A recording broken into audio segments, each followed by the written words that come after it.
Hi, Valerie and Rachel. Welcome to World Journal's Voter Education Seminar.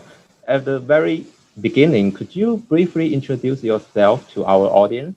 Hi, everyone. I'm Rachel Nipel, Coordinator of Language Assistance Programs at the Board of Elections in New York City. I'm Valerie Diaz. I'm the Director of Communications for the New York City Board of Elections. Thank you for having us. Thank you. So it's the very first time the citywide election using the ranking choice system. So can you explain to our audience what is ranking choice and give us a brief history of it as well as the benefits of it compared with the old voting system? So we are very excited of this new way to vote for the very first time in a citywide election. Voters now have an opportunity to rank up to 5 candidates for municipal offices. And those offices include the office of the mayor, public advocate, controller, borough president, and city council. The reason why we have this option to vote via ranked choice voting is because in 2019 there was a ballot measure that was presented to the voters of the city of New York, and over 73% voted in favor for ranked choice voting. The board has successfully implemented ranked choice voting over February 2021, as well as in March. We had multiple special elections using ranked choice voting for vacancies in the city council. But this is the very first time that we will have it in a citywide election. So what is the voting process of the new system and what our voters will expect in the poll sites on the election day? So when you go into your poll site, the average voter, you will not see any difference when you enter your poll site. The difference is there's a possibility, depending on your party affiliation, that you can get up to 2 ballot sheets, front and back, and offices that are to vote voice. And that just ultimately means that for those offices that I mentioned earlier, candidate, one being their preferred, and then continuing up until 5. You do not have to rank all 5 candidates. We do ask that you do not vote for the same candidate for 1 through 5, and do not give more than one candidate your first choice selection.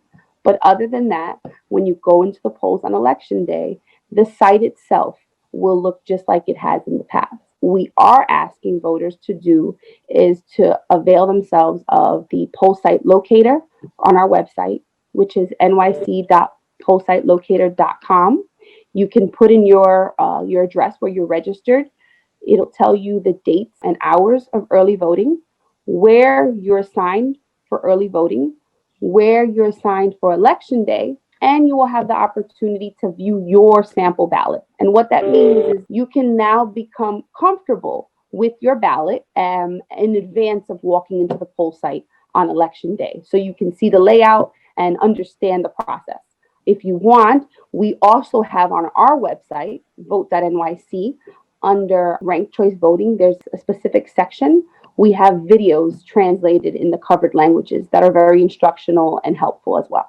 So here's the questions me and probably a lot of the voters curious about is how you count the votes by the ranking system. Is it automatically counted by the voting machine as the old way, or it will need the hand count? So for ranked choice voting, what happens is if a candidate does not receive more than 50% plus 1, then we would have to go through the rounds. Now, again, we are waiting for the New York State Board of Elections to certify the software that would allow us to certify the election using the software available. It would not be via a hand count.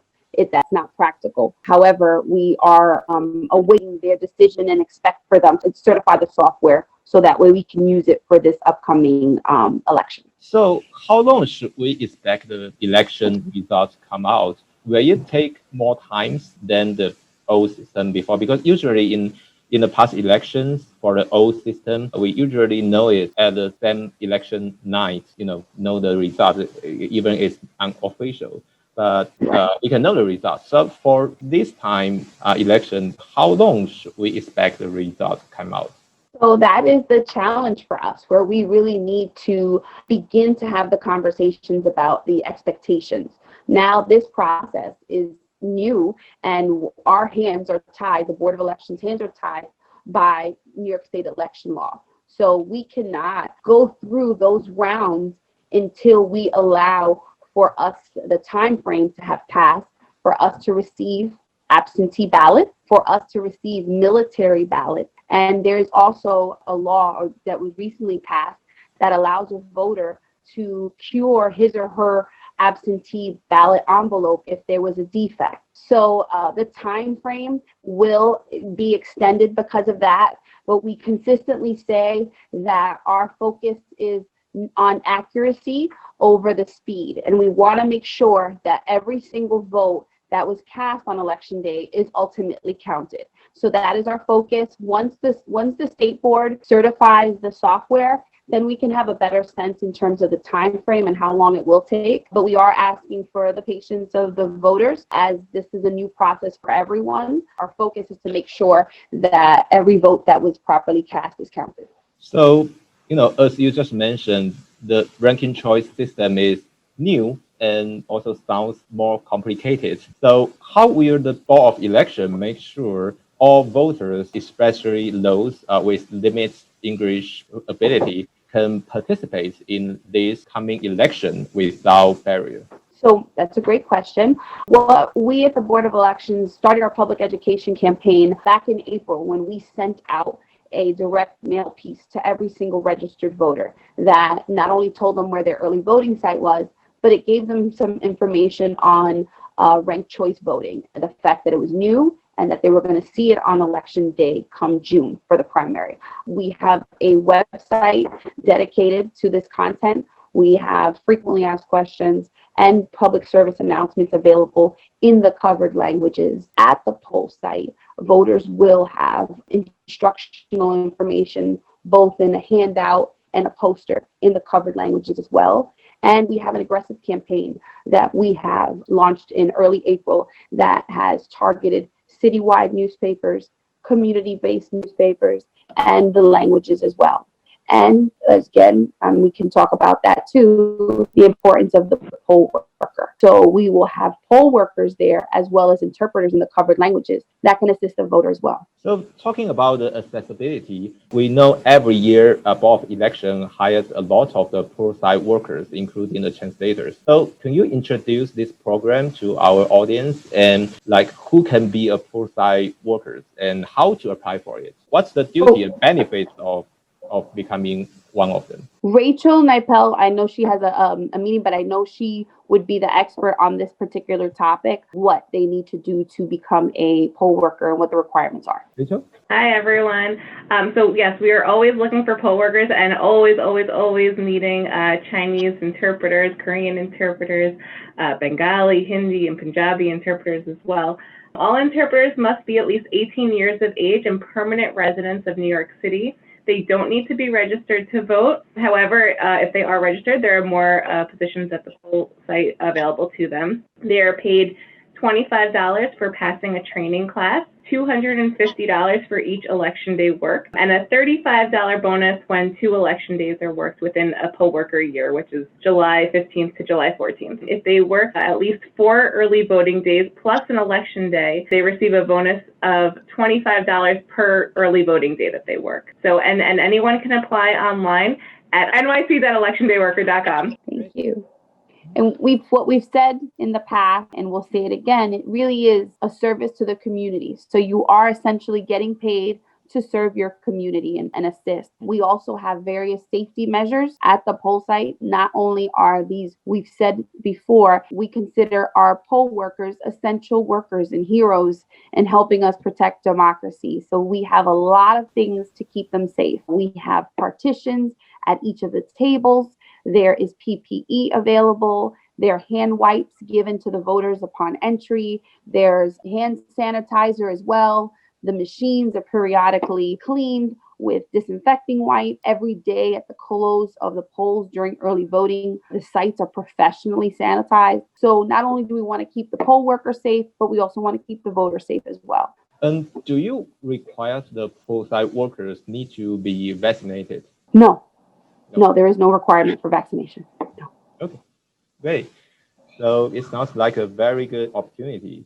So the primary day is June 22nd, but we have the early voting days. So can you tell our audience what is early voting and how to participate in the early voting?